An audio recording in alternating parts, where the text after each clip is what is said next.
Welcome to the Wealth Without Wall Street podcast, your guide to understanding how to get out of the Wall Street rat race and start your own mailbox money lifestyle.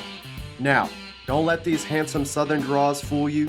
These financial minds are teaching our country to enhance savings, increase cash flow, and create passive income, all without the help of Wall Street. Are you ready to break through? Now here are your hosts, Russ Morgan and Joey Murray. Street Podcast. Your host, Joey the Italian Stallion Murray, joined as always by Russ, the idea guy Morgan. Russ, how many times have you heard someone say, what am I supposed to do with my policy? Like, I have this great vehicle. Now what?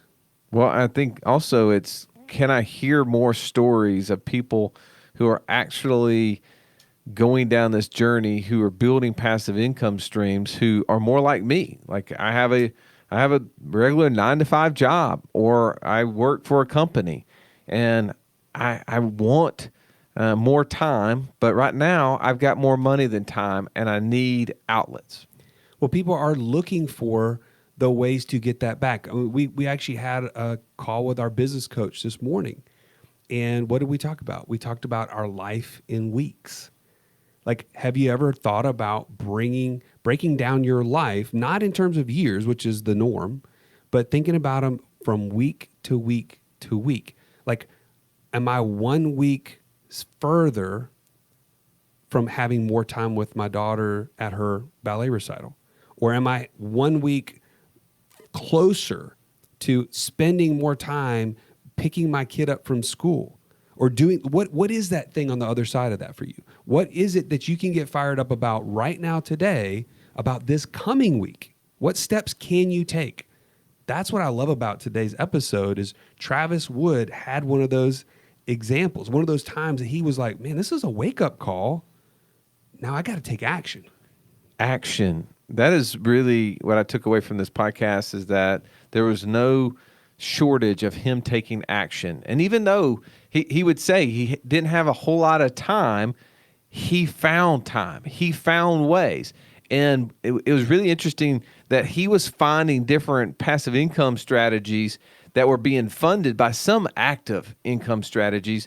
And the whole goal was to create more streams of income in a very diversified approach, which, you know, like our Wall Street buddies out there, if we can call them buddies, but they would always say, we want to be diversified. And what Travis was talking about, where I can get behind diversification, is diversification in different income streams, being in different markets, doing the same thing, but being in different markets.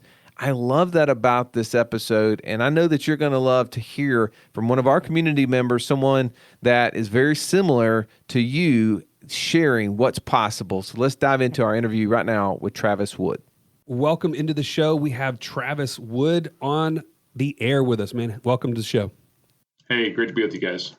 Travis, thanks for joining. It's exciting to kind of spend a little time with you. We've had some conversations at a Land Geek boot camp back in January, I guess it was, when we got to meet up and hear a little bit about what you were doing. And then obviously a couple weeks back, we had a chance for you to share what you were doing with the Land Geek community using infinite banking and land flipping. And we were like, man, we got to get Travis on the podcast. So for those who don't know Travis Wood, and if you're not in our community, you need to get in there. But Travis, tell a little bit of kind of background about you, what you do for a living. Sure. So I am a pilot. I'm an airline pilot. It's my full-time job. I've got two young boys that are 6 and 8. My wife is a doctor. We're very busy folks. But we a couple of years ago, my wife and I, we kind of achieved most of the career goals we had set out for each other. And we were looking to kind of get into start doing other things outside of our traditional 9-to-5 jobs. And so we started venturing into real estate, got into rental real estate. And then after we kind of got comfortable with that, we started looking and exploring other things. So we've started looking into doing syndications. About that time, I actually had an interesting time period where I had several friends that were about my age, mid 40s, very healthy guys that all had pretty serious cancer diagnoses. And it was kind of a wake up call to me. I had a couple of young boys, and I said, I realized I was underinsured if something bad were to happen to me. I didn't want to put my family in a bad situation. And so I started looking into life insurance. And it was something I was pretty ignorant about. I had some term insurance. I didn't know much about it. I just knew I probably didn't have enough. And through that, I came across the Becoming Your Own Banker book by Nelson Nash, and, down the rabbit hole I went. And I quickly realized that it was not only could I use it to up my insurance to the point where my family would be taken care of if something happened to me or my wife or both of us, but through that, I could also do some of these things I was already doing and kind of, as you guys know, just do it much more effectively using my policies. And that's kind of what I've been doing the past couple of years. And it's definitely a learning process, and I've got a lot to learn, but I feel like I'm making progress at least. No, you're doing excellent. Well, thanks for sharing that and being willing to share just all of these things. So Joey and I are going to throw some really dumb questions at you and make us look smart with your answers. That'll be easy. But you mentioned you and your wife, so obviously you have two really successful careers as a pilot and physician.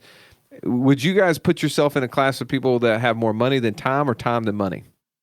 We're in a point right now where we definitely have more money than time. We always need more money, but we always need more time. And we're certainly in that, we have more money that we could do things with, and we have the ability to go out and actually get it done. So that's definitely where we're at.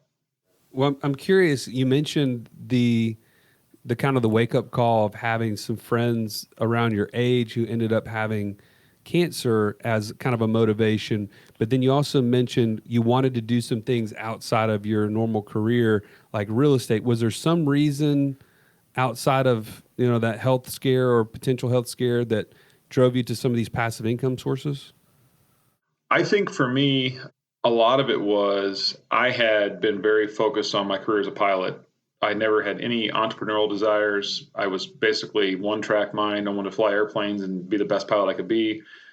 But in the airline industry, you get to kind of your career objective, and you had that seniority number at XYZ Airlines, and that's it. I mean, basically you got to maintain your skills and do all the, there's certainly some work, but I guess the quest is over at that point. And I got here, about 13 years ago to my final job, and I said, well, what do I do now?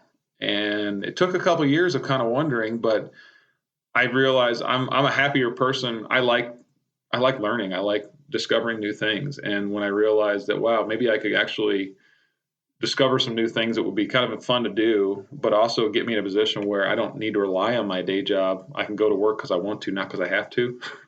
And I think that would be a much better position to be in than where particularly today, when you look at what's going on. And unfortunately, my company's doing well, but a lot of the airlines are struggling, and I've been laid off before, and I know how that feels, in that you're out of control. And so there was an element of the fact that I didn't want to leave my future to just my employer to take care of me. I wanted to be able to take care of myself. Man, that's great. We talk about on the show the financial freedom formula. That's when our monthly passive income is greater than our monthly expenses. Did you and your wife sit down and ever evaluate that formula to try to determine, okay, if we were going to start putting together investments in real estate, investments in land, and investments in lending, and all these different things you guys are doing, what that number needs to be, and like set a target to get there? Or have you guys just said, we're just going to start doing this and see where it leads us? We've never had a master plan, I would say, for, hey, this is our number where, we're out of here, we're done. But I do think we definitely have a number. I have a number in my mind where I think, at that point, work becomes a lot less important than it does now. So we're still not quite there. We got a ways to go, but I'm confident in the next couple of years we can get to that point. And, I think we'll get there. But it's certainly not it's not written on the wall anywhere. We just it's just something that we know we got to keep working on. Take us through just a background of some of the things that, outside of the typical Wall Street stuff, which we don't use those cuss words on our show, outside of that, what are some of the things that you and your wife have been able to get involved in that create different streams of income for your family? So we've talked about a couple of them, but we started with the traditional rental house, and then we got some duplexes, and those are things that we've done on our own here in our hometown in Louisville, Kentucky, and that was kind of our first toe in the water. When we kind of learned more about real estate and what we could do, as we discussed, we didn't have the time to be out, searching for property all the time, and that was not something that, and also it was just, we were kind of looking for other ways that we could kind of diversify our investments. And so I learned about the idea of syndicating and real estate syndications. And so I did, after a lot of research, we've made several investments in some mobile home park syndications, and also another one that combines mobile home parks and self-storage units, which we really like. That it's given us diversification all over the country to markets we would never be investing in otherwise. So I like it. We're still able to get really good returns that are very tax efficient, but we're not spending our time. That you do some work on the front end to make sure you're with a trustworthy and experienced operators. But then after that, once the check is written, you're essentially just monitoring, and it's nice. We've done that. We've also done a syndication in litigation finance, which is something I just kind of, again, it was just something I knew nothing about until having a lot of conversations, just like we've had some conversations. I've had, just, you never know where relationships are going to lead you. And I was introduced to this idea. And so we've been invested in one of those funds, which is just kind of uncorrelated to the other things we're doing, which I like. And obviously the reason we met was the land investing, which, different people view that different ways. I kind of don't really view the land as a passive source of income. I have a bunch of notes that pay me every month, and it's great, but it's a business, and I enjoy it. It's been a fun challenge, but it's a lot of work to run that business and to keep it running. But I kind of look at the land business as a way to accelerate our ability to build cash to put into these other passive investments. So it's, hopefully someday I can have that land business to keep funding money into other passive investments when my wife and I are no longer working our W-2 jobs, and hopefully that engine just keeps churning. That's kind of where I see the goal, and essentially that's how I also started my own land business, and then got to the point where I was partnering with other people and making investments with other land investors. Yeah. So out of all the things that you've done, first of all, one clarifying question. When you started in just rental real estate, were those houses that you found on your own or worked with a realtor, were they turnkeys that were already, rented and you just bought them, or how did that work? No, these were just properties that we found on our own. My wife has got a pretty good eye for just, hey, I think she could ballpark a budget pretty good on, hey, we could find a few things to kind of value add to these properties, and wouldn't break the bank. And we having said that, we did do a couple that we kind of almost gutted the whole house, and those were a lot of work. But those are things we did ourselves. There was no turnkeys or anything. Gotcha. We actually managed. We self-managed for the first year and a half or 2 years, which was a good learning experience, and it makes you appreciate your property manager. So. Yeah, I was about to say, like, that there's probably a lot of lessons in there too. No doubt. So of all the things that you're doing, you kind of mentioned this in passing. I wanted to kind of clarify. The land business you see as a means to get more capital in order to invest in some of these more passive things. Clarify that a little bit. Yeah, and honestly, I think I'm a little. I haven't talked to many other folks that view it that way. And so again, it's just, I kind of just view it as the returns in land are kind of unlike anything I've seen anywhere else. But you got to really know what you're doing. And it is an active, I view it as a business, I really do. And even though I think over time, my role in that business hopefully will continue to be decreasing as I get scale and I get better systems. As we talked about, I was at the Land Geek Boot Camp, so I've done a lot of training with them, and that's really the focus has been to take myself out of that business as much as possible. I got a ways to go there. I have none of the natural skills as a businessman. I don't know anything about running a business or marketing or a lot of the technology that's required, but I'm getting there. I'm learning,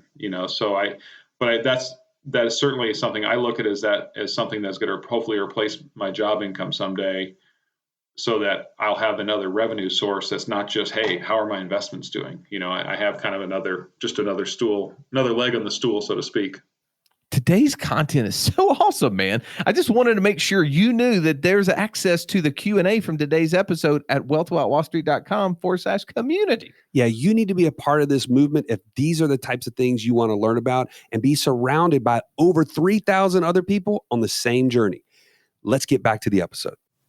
Well, you also mentioned in there that you are lending money and investing in other people's land businesses. That's a conversation that comes up a fair amount. We just actually, Joey and I just walked out of an appointment, and the person was saying, hey, I know someone that's in your community. I was talking to them the other day. I've got some money kind of sitting off to the side, and we were kind of talking about at some point in time, maybe I would lend money to them.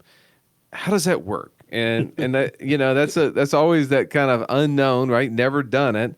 So you've already ventured down that road. Talk to us a little bit about how you do that. How does one set up how did that ever come up? Did you just raise your hand out there one day and say, hey, I got money to lend if anybody needs it? So ironically, I was at a Land Geek boot camp, and we're the same one I met you guys at. And I was in a small group discussion where we were talking about, with about probably a half dozen of us, there was the different challenges that what was our biggest challenge we were facing in our business. And I had a number I was talking about, but really my biggest issue has always been I don't have the time to scale as fast as I had. I had enough capital to deploy, but I couldn't scale my business fast enough to really do it effectively. And I was sitting in this group, and there was a guy sitting next to me that I knew was killing it, like doing way better at this than I was. And he said the biggest problem he had was he didn't have enough capital to keep up with the growth they had going in their business, because they were, if you're going to do a lot of owner finance land deals, there's a drag there where you just can't keep up. You got to keep pushing cash into it, even though you're getting a really nice return. And so after the session was ended, I said, we should talk. And so we did. And that was kind of and it was great, because we both were kind of like, we don't really know how we're going to do this, but we kind of I will say that there's kind of two basic methods to doing that. I mean, I could say, I told him, hey, I could say, I'm going to lend you at X% money that you go and do this with.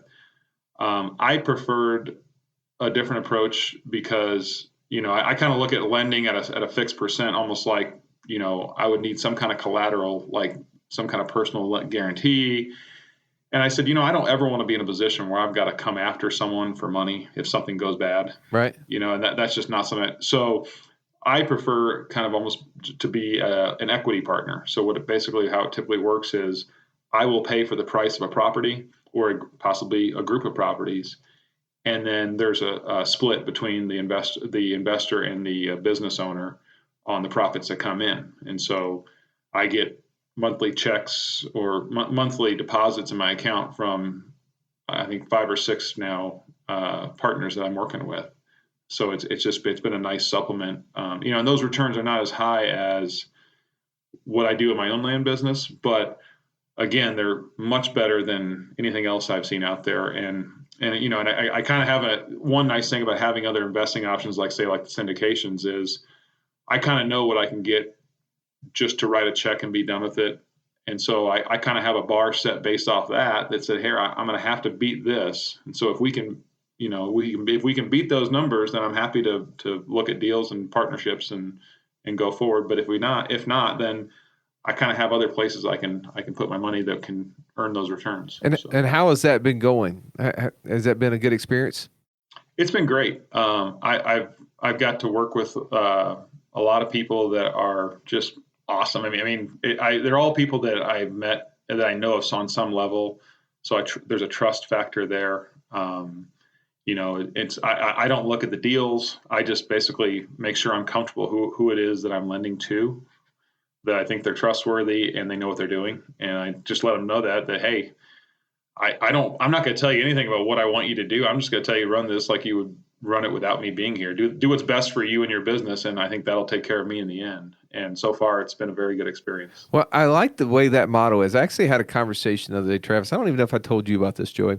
Had a conversation with a pastor that was in our office, and we had the conversation come up about lending. And there's some different parts in the Bible that talks about the borrower is a slave to the lender. Right. And I was talking about how do we overcome that? How obviously in business there's opportunities where we may be doing lending or we could be borrowing money. How do we do that?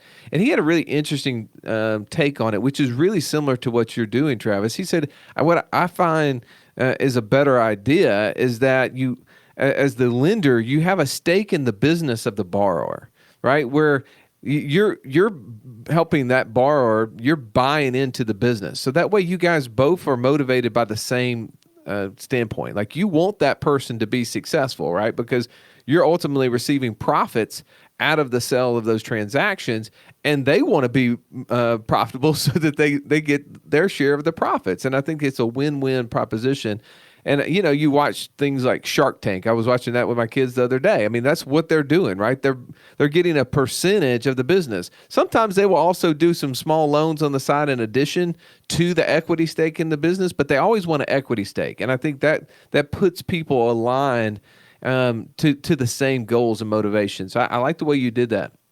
Yeah, thanks. I think it's all about just share. If you want the returns, I think you need to share in the risk. And I think that's basically what I'm taking all the financial risk. They're taking some risk on the cost of marketing, but I'm putting up the money and, basically it's just a vote of confidence in the people I'm partnering with. So I have a question that we haven't talked about up to this point, but I have a gut reaction when you say I'm practicing infinite banking, and then you're talking about all these things that you're investing in and even some of the creativity that you've brought to some of those things, like bringing in the lending relationship now to the land business. Could you point back to taking into consideration infinite banking and where you're at today? Like, would you credit anything of what you're doing now to the infinite banking process, or would you always kind of think like this? No, I think a lot of it is based off of kind of learning. I mean, when you learning how infinite banking works and the idea of just the basic idea of how leverage works in a banking policy, when you have that policy growth and then you take that loan against the cash value and then go deploy it elsewhere for hopefully at a higher return. That to me is the safest way to leverage that I know of, and I think I think I learned a little bit out of the just general real estate investing teaches you some principles of that. But I've learned a lot. I've listened to, honestly, that like I learned about land investing from Nick Costco, my buddy that you guys know, who's got me into the infinite banking world. Sent me the podcast you guys did with Mark Podolsky. That's how I learned about land flipping. And so I think it's all about the infinite banking has led to a lot of understanding about how that process works, but it's also led to, I've had a lot of conversations with people that I would not have had otherwise. So it's kind of been both relationships and also the knowledge I've gained, Well, when you have access to capital, right, it requires you to put that brain to work to try to figure out where to make it happen. And like you're being super successful at finding creative ways and seeing opportunities. I mean, the fact that you're sitting there right next to someone who needed capital but had what you didn't have, which was growth in the business, when you have access to money that you could easily put and play there, now you can take advantage of stuff. So what are moments as you've been going through that the person listening to you right now is driving down the road who maybe has a job that they love too, but maybe they have not ventured down the road of creating passive income or venture down the road of infinite banking? What are some of the lessons or tips that you may give them to help them kind of get over that hump that you had to go through early on? I think the big one is don't be in a rush. You should have a sense of urgency, but I think some people just get the idea that, hey, I'm going to go do this, and they go guns a-blazing. I'm probably guilty of being too far the opposite direction, where I will contemplate and contemplate and contemplate some more. I think this whole journey the past couple of years has pushed me out of my comfort zone a little bit, and just having to do things like the idea that I'm going to go buy a piece of property in the middle of nowhere out west at first was kind of mind blowing to me, and my wife we've had some interesting talks like, you're buying what? But I think it's important to kind of push your comfort zone, but make sure that you're ready to do those jumps. So I've had that conversation before about infinite banking. I'm doing some things with infinite banking that maybe others aren't prepared to do, but if you get the policy started and you get the ball rolling, you don't have to do anything until you're ready to. And I think that's important for anything. It's like I would rather see someone spending a little extra time getting educated and learning before they just go jump in guns a-blazing and don't have a clue what they're doing. So let me ask you another question about you're in the cockpit flying with a buddy and you bring up infinite banking. What's the craziest thing you've heard so far, response wise? Or do you have some way that you've shared this with others that has maybe, no pun intended, landed better with them? That's pretty good. I got to give it to you. Yeah. So I've had some, occasionally we'll have conversations that kind of lead down the track of kind of things I'm doing on the side. And when I've mentioned infinite banking, I've had some people are familiar with the concept. I've actually met some people at work that have policies, and and so in fact, I was doing my annual training this year, and the instructor in the simulator was practicing infinite banking, and we said, well, we got to get together, have coffee, and chat about it, and so that was kind of cool. But again, like a lot of people initially say, well, it's a scam, or, and I'm like, well, it's not really. It is what it is. It's just there's not a scam at all. It's just it's insurance. It's how you use it is basically just what we're doing. What we call infinite banking is just, as Nelson kind of showed in the book, is just a new way of thinking about using an old product. And I think some people don't have the imagination or the desire to think outside their box. And I mean, I fly with a lot of people that they have no interest in doing any of that, and that's perfectly fine. And I mean, that was me for most of my life, and I understand exactly what that's like.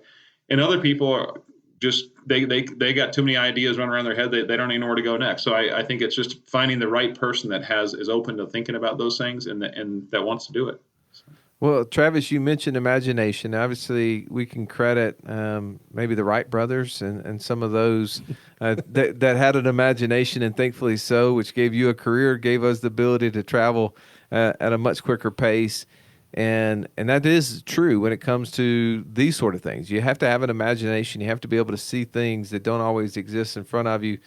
But it's the desire that we have. And I love the fact that you shared early on that your desire to have more time is motivating you to seek out these things. And I challenge you, as you're listening to this right now, if you're like Travis and even like Joey and I, where you have more money than time, and money's relative, but what you desire, I guess, is time. Is it, if you haven't already, is it worth it to take the next step? Is it worth it to go maybe through our financial freedom course inside our community and learn about how to take control of your money? Is it worth, picking a path to where you go down the road that maybe Travis has gone, where it's either multifamily or single family homes, or maybe it's land flipping, or maybe it's investing in someone else's business and doing lending. These are all things that I would challenge you on is to take a step. And if you're not already a part of our community, become a member. Go to community.wealthwithoutwallstreet.com and join. If you're not already in our inner circle, because if you're already in the community but you're not in our inner circle, do that now. wealthwithoutwallstreet.com /inner circle. You can be a part of this, where you can get into more in-depth discussions of how people just like Travis and Joey and I and others are using infinite banking as a part of our investing businesses. And how do we do that? Because the behind the scenes, the nuts and bolts, That's where that imagination starts becoming reality. So Travis, I really appreciate you coming on. You're somebody that we really have enjoyed getting to watch, and your trajectory within the land business is evident. We've watched some videos with you and Mark, and just having you on today and sharing your stories. So it's a pleasure to have you. It's been a pleasure being here. Thanks, guys. Did you just hear something about infinite banking that says, I've got to take action? Yeah. Every episode is one more nugget, and it should be pointing you toward the decision of getting on a 15-minute call with one of our coaches. Yeah, go to wealthwithoutwallstreet.com/free call, and you can gain the clarity you need to take the steps towards financial freedom with one of our coaches. This has been the Wealth Without Wall Street podcast. Don't forget to subscribe to the show to break free of the Wall Street mindset and begin building wealth on your own terms in places you understand so that your wealth will never run dry. See you next episode.